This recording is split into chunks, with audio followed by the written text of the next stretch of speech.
Welcome to the webinar on a new phase for research on meditation, from laboratory experiments to everyday stress. So this seminar is free, so feel free to enter our donations page on the bottom of the screen there. You can take a picture if you so would like and leave a small sum. Today's lectures, we have Svend Davanger. Svend Davanger is a professor of neuroanatomy and brain research. He's an instructor in Acem-meditation, and he's an editor of Diade. It's a magazine, a Norwegian magazine for culture and philosophy and meditation. We also have with us Erik Ekker Solberg. He's a medical doctor, a specialist in cardiology and sport medicine, and he's also an instructor in Acem-meditation. And our final speaker today is Vilde Haakensen. She's an oncologist and cancer researcher and an initiator in Acem-meditation, and she is our editor of Diade. So with that, I would like to give the floor to Svend Davanger, please. So I will talk about stress and meditation among young people and students. And I will go through some of the research that has been done on this area for the few recent years. First of all, I would like to remind you that being young is rather stressful in itself. There is, in a way, a wide gap between ideals and realities in a number of areas for young people. And you might think that youngsters are cool and self-confident, but that's only on the surface, and below the surface, they are rather stressed. They feel demands on being interesting, being social, being funny, successful, working out, looking good, be with friends, have lots of money, and so on. So this is stressful. With regard to students, however, this stress is maybe even increased because they have hard demands on learning and performance, and their time is limited and so on. So a lot of stress research has actually been performed on students, and among them, medical students are very well represented because medical students have maybe higher demands on stress than many other student groups. So one new concept that has appeared in stress research for a few years is that one may distinguish between good or bad stress. So good stress may lead to growth, while bad stress is related to illness, despair, and further problems. So good stress, scientists call eustress. It is predictable, it is manageable, while bad stress they call distress. It's unpredictable and it may lead to learned helplessness.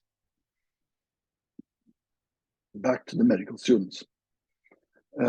One study that was performed published in the Medical Education Online Journal, they had interviewed a number of medical students with the average age of 24. And they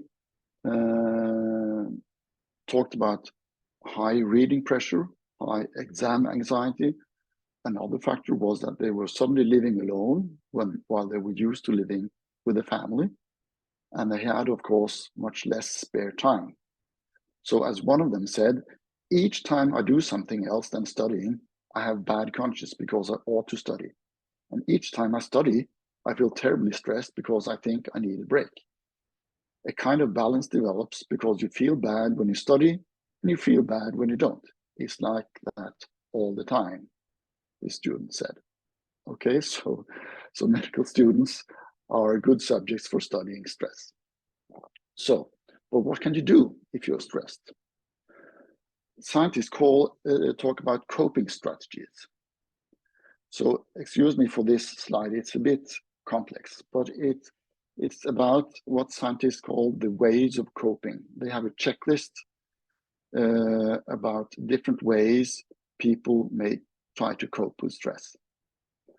And also here, these scientists studied students, many of the medical students.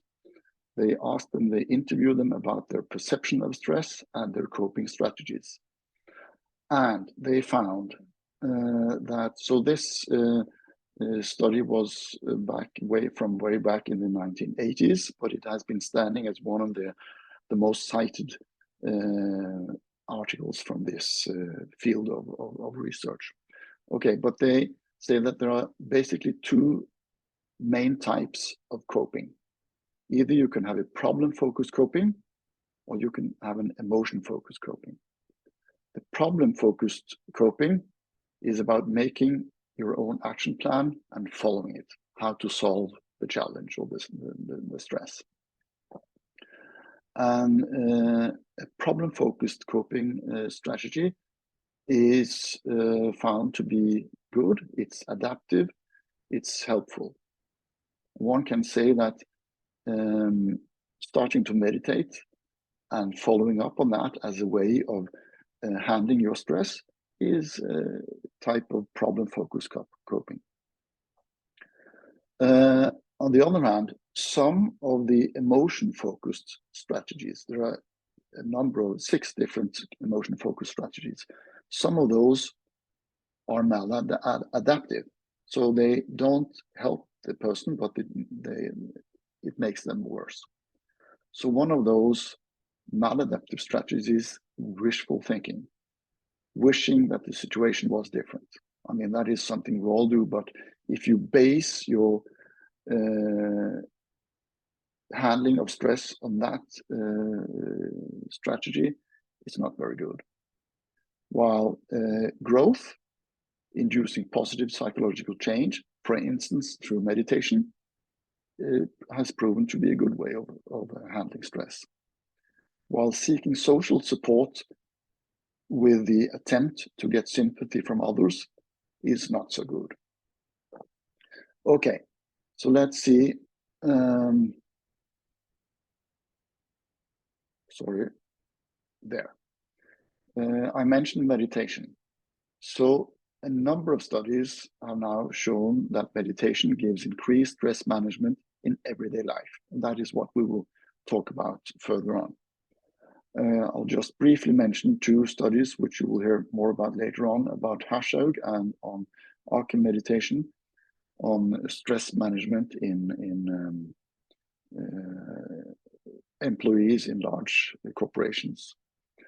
And 2 other examples are from 2017 and 2018, where they show that there are different types of meditation, which both give increased stress coping. Okay, so I'd just like to give your attention to this article here from the Journal of Hypertension, and this was published 3 days ago, actually, in the Journal of Hypertension. So hypertension is, of course, a bad thing. It's bad for your heart and health and so on. Increased blood pressure. But this journal now, that is the official journal of both the International Society of Hypertension and the European Society of Hypertension, now recommend meditation as one of the main lifestyle interventions you can do to handle your stress and keep your blood pressure low. So you see here they recommend, of course, movement and keeping not too high body weight. You have to watch out for your food and drink, and you have to keep up with your body and mind. So reduce stress through meditation is one of the things that they actually recommend. Okay, but why is it that meditation may help against everyday stress? So we know a lot about relaxation and the relaxation response. I think maybe Erik will talk a little bit more about that later on. But new research seems to show that meditation may lead to increased emotional intelligence. That is good for handling stress. And emotional intelligence, on the other hand, will increase your resilience, which is also good when the topic is of handling stress. So emotional intelligence, you might know, is about the ability to recognize, make use of, understand, and deal with your own emotions, and also those of other people. It has been shown that high emotional intelligence is about regulating your own emotions to achieve better adjustment to your social surroundings, while low emotional intelligence is associated with higher stress. Okay, what about resilience? Resilience is the ability to adjust to and handling demanding conditions. So it's important for academic students. So high emotional intelligence will lead to high resilience. This will help the students and other people to develop social, academic, and personal skills. It makes it easier to manage stress and exam anxiety. And it has been shown it will help you to improve your dietary habits. So this study was performed on students from 19 to 27 years. So then it has been shown that meditation improves emotional intelligence. One study was performed with non-directed meditation. With 1 year of practice, it was middle school students. They showed improved emotional intelligence with the factors of self-control, self-reflection and awareness, and flexibility in emotional response. While another study was a systematic review, actually, of mindfulness and meditation among healthcare providers. And they found that healthcare providers practicing meditation had an increased emotional balance, increased emotional awareness and emotional acceptance, increased emotional recognition, and reduction of stress symptoms otherwise also. So meditation then improves resilience and reduces acting out behavior, it has been shown. So one study performed on students or pupils with the average age of 12 up to 16 years old. They performed non-directed meditation for 3 months, and they showed, among other things, reduced acting out behavior, which is good for children and students. While another study where they looked at breathing meditation and insight meditation on students from 15 to 18 years, they showed that these students had improved resilience and reduces effect of insecure attachment. So, to sum it up, there are 4 recent trends, I would say, in meditation research. We can call it from lab to life. First of all, in the beginning, meditation research was very much focused on laboratory experiments where they could measure blood pressure and stress symptoms from the cardiovascular system and so on, also from the brain. Now people are more interested in everyday stress, like we've talked about today, and showing that meditation not only has an effect immediately in the lab setting, but also has an effect on your everyday life. The second trend is that you go from immediate effects, like when you meditate, during meditation, to change in psychological profile and ways of coping, again, in your everyday life. And this leads to a perspective on meditation that will lead from usually medical doctors and healthcare providers give treatment to patients. While with meditation, it's more into increasing the individual ability to regulate one's own stress. And then there is also the as I mentioned, the movement from viewing all stress as bad, distress, to seeing that some stress you can call eustress as a way of mastering. Thank you. That was what I wanted to talk about stress and meditation in young people and students. I'm going to take you through a brief overview on research on Acem-meditation, and my name is Erik, Ekker, Solberg. Let's look back a bit. Did you think that stress was a modern phenomenon? Look at this up here to the left in the picture, Modern Times, Charlie Chaplin, trying to fix the time stress, 1936. And the stress responses was first described in early 1930s. I showed here in the left the physiological responses to stress by two hormones you know the name about, cortisol and adrenaline.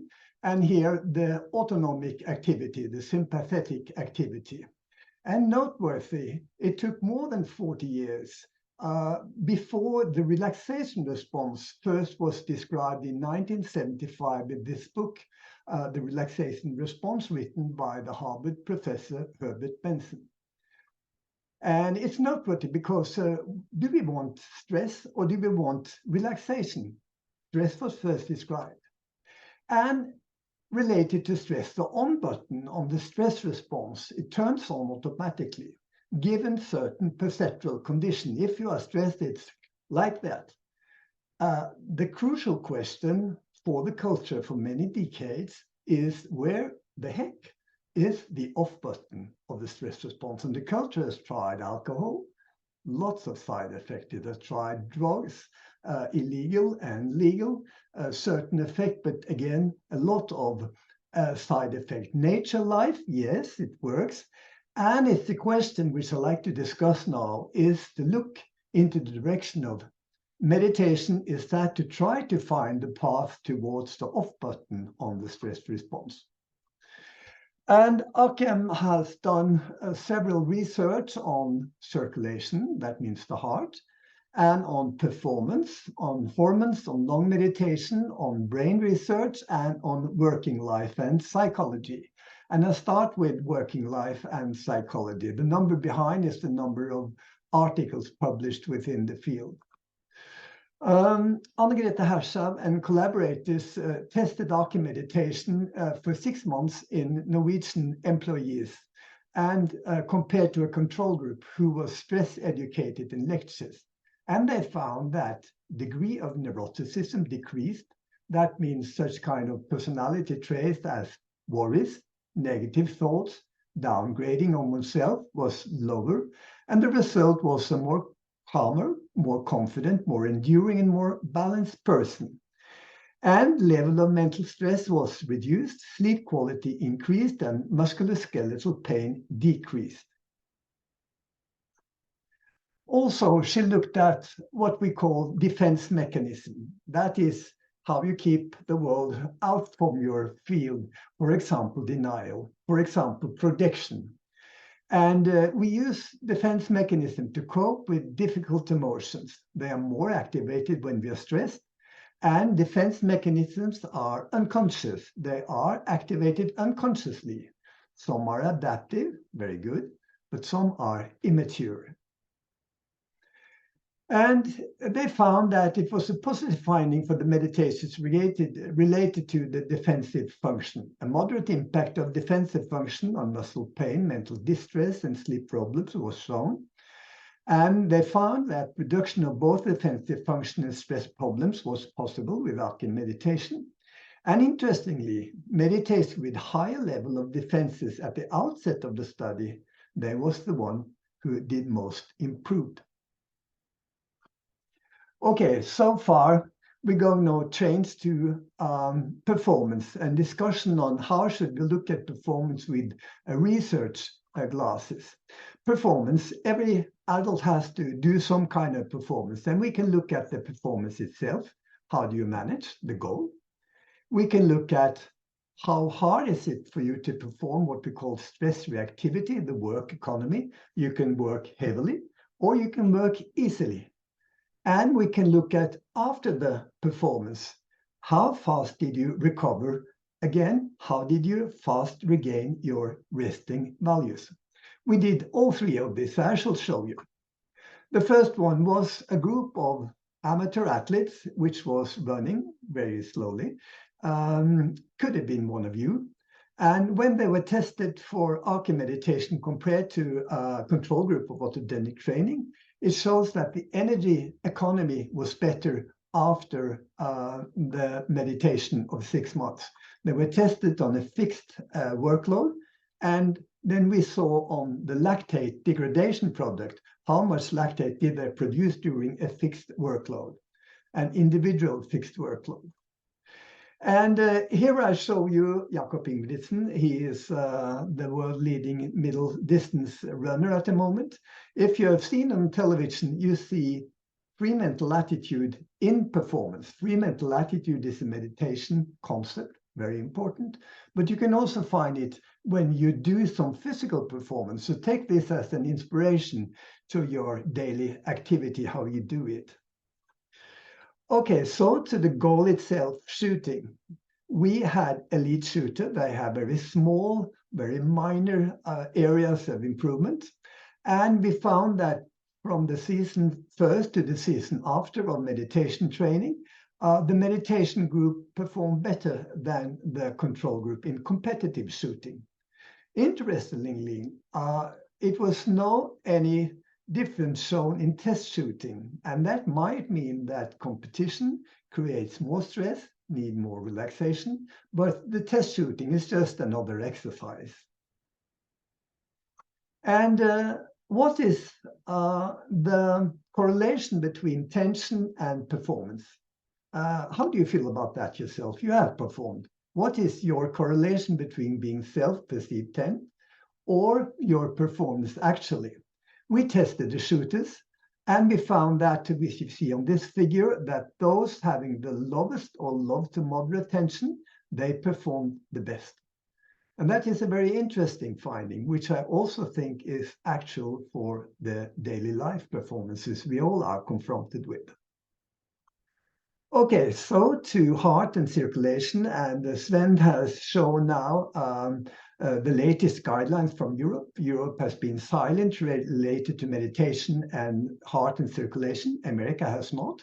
But now Europe has also included that meditation is good for preventing one of the really big health problems in the world, namely hypertension. And if we look at heart and circulation, I shall give you a small lecture on your heartbeat. I don't know if you palpate your heartbeats, but if you think that it's regular, it's yes, it is, but it's also no, it's not. It's a beat-to-beat variation in your heartbeat. And interestingly, the young and very fit, they have a larger beat-to-beat variability than the elderly, which is stiff and getting old. The gray hair, the gray heart, the stiff heart. And heart rate variability is a sign, a result of nervus vagus, which is the relaxation nerve, to put it simply. And this slide, very easy to understand, isn't it? Anders Nesvold, cardiologist. But look at the right side of the slide here. 0 minutes, 20 minutes. The meditators sitting with open eyes and relaxing, and the response here, it's the vagus impact, the heart rate variability, what we call high frequency band. Then at 20 minutes, that means the red line, they start to meditate. And quite fast, they see that heart rate variability increase, as you can see, meaning that they're starting to relax. That's the first finding, showing that meditation actually decreases tension in the body. And secondarily, if you look at how fast it goes, we can see that the relaxation effect is measurable between 5 and 7 minutes after you sit down and start meditation. That's a very interesting finding, which we have not published. The stress responses like that, going fast, adrenaline, half time, about 2 to 3 minutes when it goes down. But relaxation responses started to start when meditating for about 5 to 7 minutes. That's not so long. In my eyes, it seems like this is a proof of an effective technique. And you see some of the same finding here, 3 hours of meditation, that means a long meditation. 1 hour of control list, we didn't dare to let them sit more to avoid restlessness. And the red dots are the meditation group. And the study found that the long meditation reduces heart rate. Its heart rate started to drop after 6 minutes of meditation practice, effective technique. And the heart rate fell into the first 2 hours of meditation, but in the 3rd hour, it flattens out. Okay, then we move over to the brain, our central organ. This is your head, your brain, front and back. And the ego functions are situated in the prefrontal cortex, marked here. And ego function means information handling, focusing attention, short-term memory, impulse control, judgment, and reflection.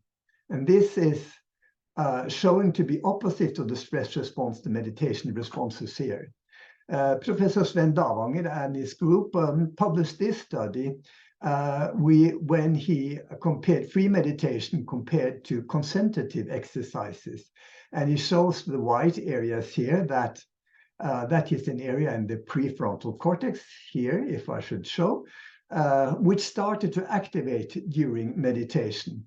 And it was specific to free execution, and it's reinforced with time when completed meditation. Also, this study from the same group showed that free meditation resulted in increased activity in brain areas related to attention, spontaneous activity, recall of episodic memories, and emotional processing, compared to lying still and not meditating. And concentrate repetition of the method sound did not have such kind of effect. And if you like to evaluate the MRI pictures, you can see the colorful areas here where the activity is increased during meditation. And this study looked at the electrical activity of the brain. It's called electroencephalography, and they are showed in different bands, and it shows that when meditating, the alpha band increase in meditations also did the theta band. And alpha band is associated with awake rest, and the theta band is associated with attention, processing of memories, and emotion. Okay, this is just a summing up of the study. Circulation studies, heart, performance, hormones, long meditation, brain, and working life psychology. And this is some of the main persons who had done the study. Per Westlund from Sweden, Svend Davanger, Øyvind Ellingsen, Morten Værsted, Anne-Grete Hershav, Anders Nesvold, og Acem's founder, Are Holen. Thank you so very much for your attention. Hope it was not too medical, but understandable in your daily life. Thank you. I'm going to talk about meditation against anxiety and depression. And depression and anxiety are both common, both as feelings, but also as diagnosed disorders.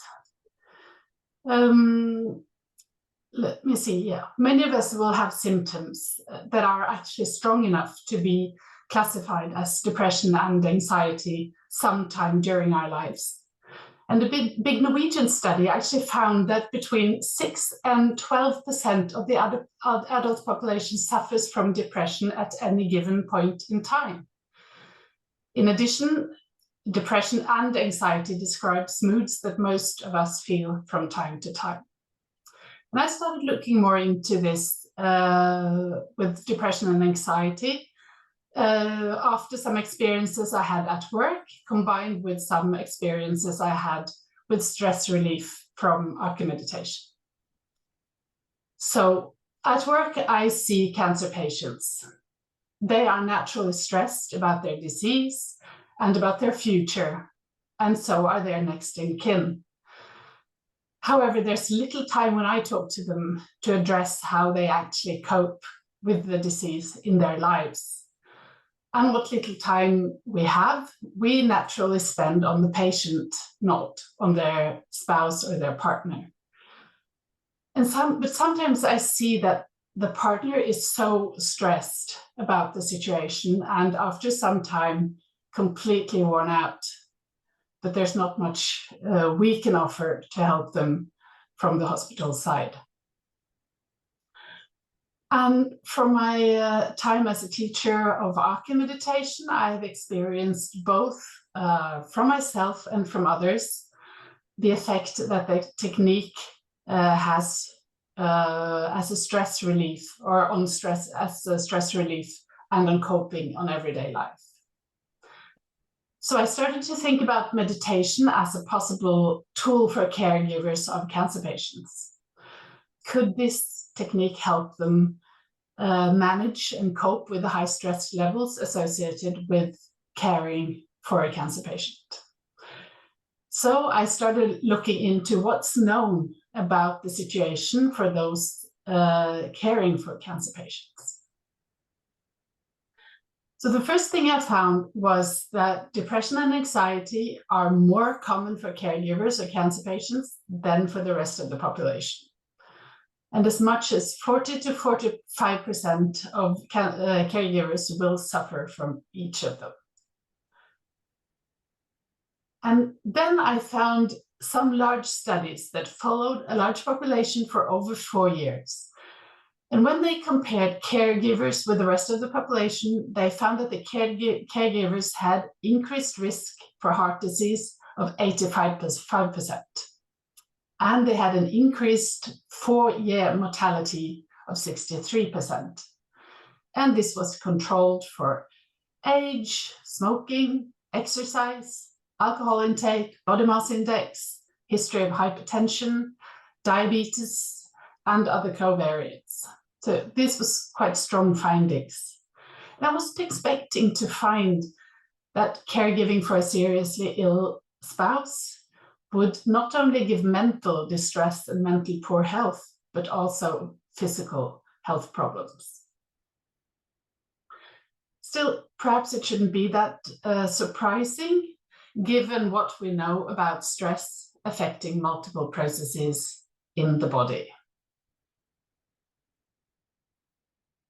Okay, so this is a selection of risk factors for depression that they found in the same studies.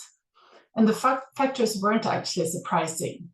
So if the caregiver had a good quality of life, high level of education, and a sense of coherence, that was protective factors, then they had less depression. And if the patient's disease progressed, or if the caregiver burden was high or heavy and long-lasting, that increased the risk of depression. But they also found that caregivers' life factors, such as poor sleep, avoidant behavior, and feeling of hopelessness or unstable attachment patterns, increased the risk of depression. And this encouraged me to think that meditation can be beneficial for the stress that this group of people experiences. Sleep and sense of coherence may be improved through meditation. And as seen in the large Norwegian study that Erik talked about with the stressed workers, deeper psychological patterns like defense mechanisms may be modified through Acem-meditation. And this may reduce avoidant behavior and unstable attachment patterns. So I'm not the only one that had the idea that meditation could relieve the stress experienced by caregivers. The American Society for Cancer Organizations, ASCO, has actually recommended, together with other lifestyle activities or advices, for caregivers to practice relaxation techniques such as meditation and yoga. So then the question is, what does the research actually say about the effect of meditation on depression and anxiety? And to find that out, we've had help from the Spanish health authorities. They wanted to ensure that they only paid for and recommended methods that could actually document effect on health. So the Spanish Department of Health was instructed by the government to make a plan against pseudotherapies, as they called it. And the main aim was to offer the citizens with truthful information so that they could know what methods had documented therapeutic effect and which did not. So they looked at a total of 138 methods and found 71 without documentation, which they called pseudotherapies.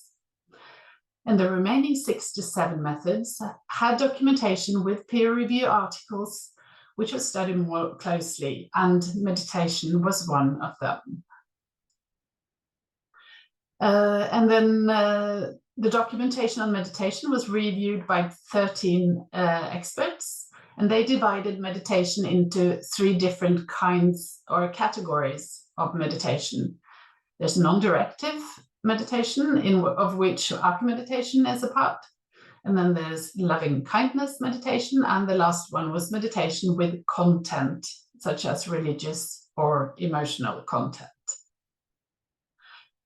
And what they found was that non-directive meditation, where Acem-meditation is one of the examples, reduces anxiety and reduces depression and increases quality of life. They also found that there wasn't enough documentation to use it as a treatment against established diseases alone. So what they concluded was that they would recommend to use non-directive meditation as a preventive measure, and in addition to other treatments for established disease, and they recommended more research on the topic. So still, I think that there's quite strong data to support using meditation to prevent mental distress and to improve our daily lives. And then I just wanted to go back once again to the study that Erik talked about, the Norwegian trial conducted on stressed workers in 6 large Norwegian companies. The results from this trial also support the stress-reducing effect of Acem-meditation to the extent that it may be a benefit for the cancer caregivers. So we see that the group that learned Acem-meditation, after they started practicing the meditation, had better sleep, less mental distress, less worries and nervousness, and less neuroticism and defense mechanisms. So based on all these results, I started to think of a clinical trial, which I will just briefly present for you now. So the question would be if we could see how meditation could help caregivers of cancer patients. And the overall aim would be to explore the Acem-meditation as a tool for them.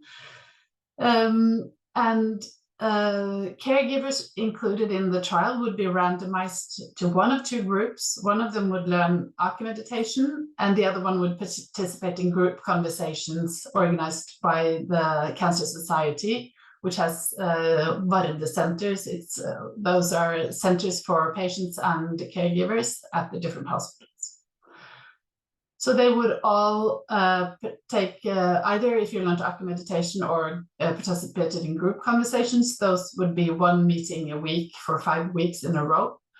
And then we would measure using internationally validated questionnaires, stress-related symptoms, and measure blood pressure and stress hormones before and after, and during a 6 months follow-up period. And we have established cooperation with the Cancer Society, and we have run a pilot for the conversation groups, and now we need funding and operational capacity in order to be able to conduct the full trial. So that's what I wanted to present today, so thank you.